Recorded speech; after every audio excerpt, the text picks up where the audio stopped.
یہ کون کہہ رہا ہے؟ یہ شامی دروز کمیونٹی، جو کہ وہ بارڈر کے اوپر ان کی جو کمیونٹی رہتی ہے، اس جہاں پر کہا جا رہا ہے نا جس طرح سے کنیترا کا علاقہ اور دیگر جو علاقے ہیں وہاں پر انہوں نے کنٹرول حاصل کیا، اور مزید آگے جو بارڈر لائن بنتی ہے، کیونکہ وہ ایک پوری کی پوری بارڈر لائن ہے اور وہ ایک ہاٹ لائن بن جائے گی، وہاں پر حملے شروع ہو جائیں گے، تو وہ اس وجہ سے اب وہ بھی یہ کہہ رہے ہیں کہ ہمیں ان کے ساتھ نہیں رہنا، یہاں پر ہمیں شام میں نہیں، آپ ہمیں اسرائیل میں کر لیجئے۔ دوسری جانب آپ دیکھیں اسرائیل کا جو نیا توسیعی منصوبہ ہے، اس کو دیکھیں، میں آپ کو ایک پہلے بتا دوں، ایک بڑے کینوس کے اوپر دیکھیے، ایک آپ جو ہے وہ مسلمان ہونے کے ناطے نہیں بلکہ ایک انٹلیکچوئل لیول کو بڑھاتے ہوئے کہ یہ بیسیکلی ہو کیا رہا ہے انڈرسٹینڈ کرنے کی ضرورت ہے، جذباتی ہونے کی ضرورت نہیں ہے کہ جی آپ جو ہے وہ اس کی سائڈ لے رہے ہیں، آپ اس کی سائڈ میں حقائق بیان کرنا سب سے امپورٹنٹ یہ چیز ہوتی ہے۔ اچھا، یہاں پر جو اسرائیل کا توسیعی منصوبہ ہے وہ شام میں دروز ریاست کا تصور ہے۔ اب یہ دروز ریاست کیا ہے؟ دروز ریاست یا جبل العرب ریاست کا تصور اسرائیل کی ایک پرانی تجویز ہے جو حالیہ واقعات کے درمیان دوبارہ جو ہے وہ سامنے آئی ہے، اور اس منصوبے کا مقصد مقبوضہ فلسطین کو شام سے الگ کرنے والی ایک ریاست بنانا ہے جس کا دائرہ پرانے شگال ایلون پلان سے جو ہے وہ زیادہ وسیع ہے، اور اس اپ ڈیٹ شدہ ورژن کے اندر جنوبی لبنان کو بھی شامل کرنا بیچ میں طے ہے، اور مجوزہ سرحدیں اور اسٹریٹجک اہداف مجوزہ ریاست شام کے دروز پہاڑوں سے لے کر ان کی اردن کی سرحد تک پھیلیں گی، جس میں جنوبی لبنان کے کچھ حصے جو ہے وہ شامل ہوں گے، اور اسرائیلی سیاسی اور عسکری شخصیات اس منصوبے کو ان خطوں سے پیدا ہونے والے خطرات کو بے اثر کرنے کا بہترین حل قرار دیتی ہیں، اور یہ دروز اسٹیٹ کو اسرائیلی بستیوں کی حفاظت کے لیے ایک انسانی ڈھال کے طور پر جو ہے وہ تصور کیا جاتا ہے، جو 7 اکتوبر کے واقعات کے بعد دفاع کی پہلی لائن کے طور پر کام کر رہی ہے، اور تاریخی سیاق و سباق اور موجودہ پیش رفت یہ جو خیال جو ہے وہ پیش کر رہی ہے کہ اصل میں کئی دہائیوں سے یہ پہلے تجویز کی گئی تھی، لیکن غزہ جنگ کے دوران دوبارہ یہ سامنے آئی، اور مبینہ طور پر گولان کی پہاڑیوں کو نام نہاد جو اسلامی انتہا پسند گروہوں سے بچانے کے بہانے یہ چھپ کر نافذ کیا جا رہا ہے، اور اسرائیل ان گروہوں کو جو داعش سے تشبیہ دیتے ہوئے یہودیوں کو نقصان پہنچانے کے ارادے کے طور پر پیش کرتا ہے، اور اس حقیقت کے باوجود کہ داعش نے کبھی بھی اسرائیل کو نقصان نہیں پہنچایا، اس نے ہٹ نہیں کیا، ایسے گروہوں کی تشکیل میں اسرائیل کے کردار پر 20 سوالیہ نشان جو ہے وہ لگ چکا ہے۔ اب دیکھیں کہ جو رپورٹس بتا رہی ہیں کہ اسرائیلی فوج نے سرکاری تردید کے برعکس بفر زون کو عبور کرتے ہوئے ان علاقوں میں وہ داخل ہوا، اور وہاں یہ دعویٰ کیا کہ اسرائیل کے اقدامات کا مقصد خطرات کا مقابلہ کرنے کی آڑ میں کنٹرول مضبوط کرنا ہے، اور لیکن اس منصوبے کی مکمل حد تک جو ہے وہ اس کو یوں کہہ لیں کہ اینالائز کرنا اور دیکھنا باقی ہے، اور اس اقدام کے علاقائی استحکام اور اسرائیلی حکمت عملی پر اہم اثرات جو ہے وہ مرتب ہو سکتے ہیں۔ لیکن یہاں پر میں آپ کو بتا دوں، دیکھیں اس وقت جو سب سے امپورٹنٹ چیز ہے، میں نے جس طرح سے آپ کو بتایا کہ جو یہاں پر جو ہمارے مظلوم فلسطینی بھائی ہیں، بہن بھائی، وہاں جس طریقے سے وہ ریزسٹ کر رہے ہیں اور وہ لڑ رہے ہیں، وہ آپ کے سامنے ہے۔ ہم آپ کو اپڈیٹ کر رہے تھے حماس کو جس طرح سے یا پھر لبنان کے اندر حزب اللہ ہے، یہ جس طرح سے ریزسٹنس کر رہی تھی، اور ابھی تک تقریباً 1 سال اور تقریباً 3 ماہ گزر چکے، ابھی بھی وہ لڑ رہے ہیں، اور وہ کہتے ہیں کہ اپنے ہی گراتے ہیں نشیمن پہ بجلیاں۔ یہ بات بالکل صادق آتی ہے، کیونکہ یہ جو لڑائی تھی یہ بیسیکلی ایران سے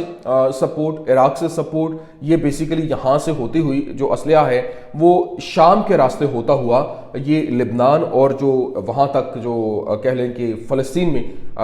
جو مزاحمت ہے اس تک پہنچایا جاتا تھا۔ لیکن ابھی جو خبریں یہ سامنے آ رہی ہیں کہ باقاعدہ طور پر جو نئی حکومت آئی ہے اس کی جانب سے یہ فیصلہ کیا گیا ہے کہ اب وہ کسی قسم کا اسلحہ جو ہے وہ فلسطین کے اندر یا لبنان کے اندر نہیں جانے دیں گے، راستہ بند کر دیا جائے گا کسی کو، بلکہ وہاں پہ جو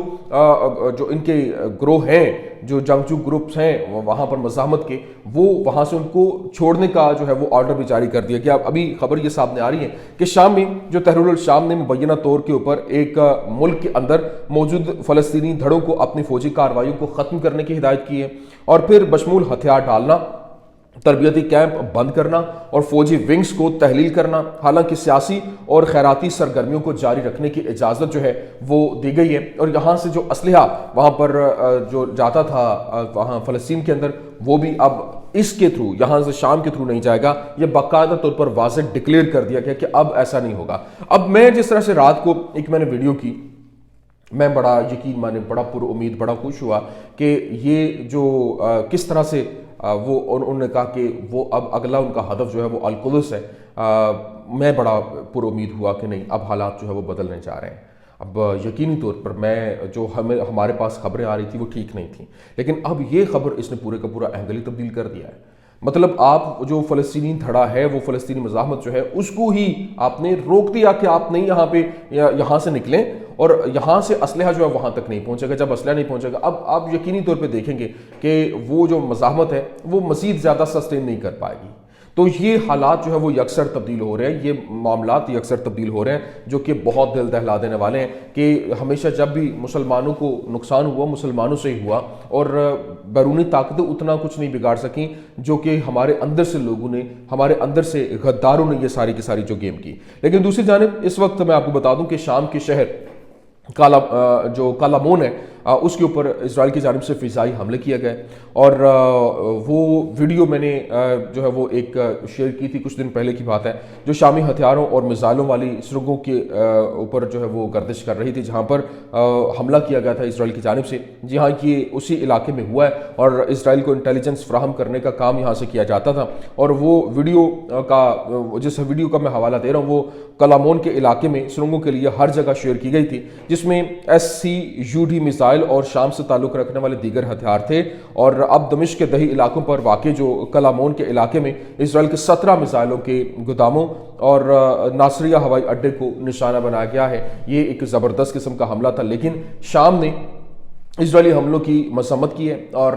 اقوام متحدہ کی سلامتی کونسل میں باضابطہ طور پر اس کی شکایت جو ہے وہ درج کروائی ہے۔ دیکھیں، ابھی انہوں نے اسلحہ تباہ کر دیا، انہوں نے آپ کے تقریباً $10 ارب کا اسلحہ جو تھا، وہ جو آپ کا مال غنیمت تھا، جو آپ کی اونرشپ میں تھا، کیونکہ فوجیں تو بھاگ گئیں، وہ آپ کے پاس تھا، انہوں نے وہ تباہ کر دیا، انہوں نے جہاز آپ کے تباہ کر دیے، انہوں نے بمباری کی، 500 سے زیادہ ٹارگٹ جو ہے وہ ہٹ کیے، لیکن اس کے باوجود آپ نے ریسپونڈ نہیں کیا۔ اور اب جب ریسپونڈ کیا تو انہوں نے مذمت کی ہے، مذمت کرتے ہوئے اقوام متحدہ کی سلامتی کونسل میں باضابطہ شکایت جو ہے وہ درج کروائی ہے۔ اور شکایت میں کیا ہے کہ شامی عرب جمہوریہ کے مستقل نمائندے سے لے کر اقوام متحدہ تک، اقوام متحدہ کے سیکریٹری جنرل اور سلامتی کونسل کے صدر کو اپنی حکومت کی ہدایات کی بنیاد پر میں دراصل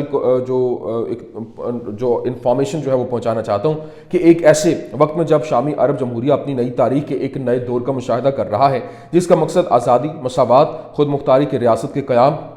اور خوشحالی اور استحکام کی اپنی امنگوں کو حاصل کرنا ہے، جیل کے علاقوں پر حملہ کے اسرائیلی جو ریاست نے اپنی جارحیت کو بڑھایا، اور الشیخ اور کنیترا کے دیہی علاقوں، اس میں شدید گولہ باری شامل ہے، اور پھر جو پرتشدد طور پر شروع ہوئی اور مسلسل شہری مقامات اور املاک کو نشانہ بناتی ہے، جس سے ان علاقوں میں شہریوں میں نمایاں تباہی اور دہشت پھیل جاتی ہے۔ شامی عرب جمہوریہ ان اقدامات کی شدید مذمت کرتا ہے، جو کہ سلامتی کونسل کی قرارداد 350 کے ذریعے تصدیق شدہ 1974 کے علیحدگی کے معاہدے کی خلاف ورزی کی سنگین خلاف ورزی کے ساتھ ساتھ شام کی خود مختاری، اتحاد اور علاقائی سالمیت کی کھلم کھلا خلاف ورزی ہے، جو کہ شام کے اصولوں اور مقاصد کے منافی ہے۔ پھر کہا کہ اقوام متحدہ کا چارٹر، بین الاقوامی قانون اور سلامتی کونسل کی قراردادیں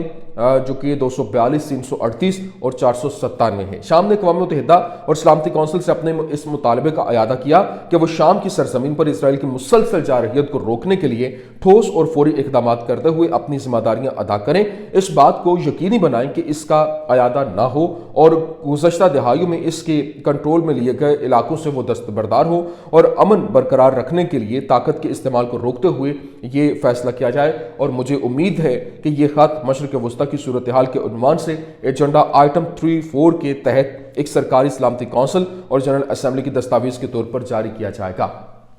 یہ جناب والا پوری کا پورا سینیریو میں نے آپ کے سامنے رکھ دیا۔ آپ خود اندازہ کریں کہ اب مطلب کیا یہ صرف اور صرف جس طرح سے کنٹرول آیا اور یہ جس طرح سے ایک امیدیں باندھی گئی ہیں، آپ کا اپنا علاقہ جو ہے وہ جا رہا ہے، اور آپ صرف مذمت کر کے اقوام متحدہ کے اندر جو ہے وہ آپ یہ کہہ رہے ہیں کہ ان سے کہے کہ وہ چھوڑ دیں۔ آپ کو پتہ ہے، آپ کو معلوم ہے، ہم آپ کو بتاتے رہے ہیں، اقوام متحدہ کی کون سی بات جو ہے وہ اسرائیل نے مانی ہے۔ آپ دیکھیں فلسطین کے اندر کون سا مطلب فلسطین کی ریاست ابھی تک اس کے اندر قرارداد جنگ بندی کی ہوتی رہی، وہ نہیں مانی گئی۔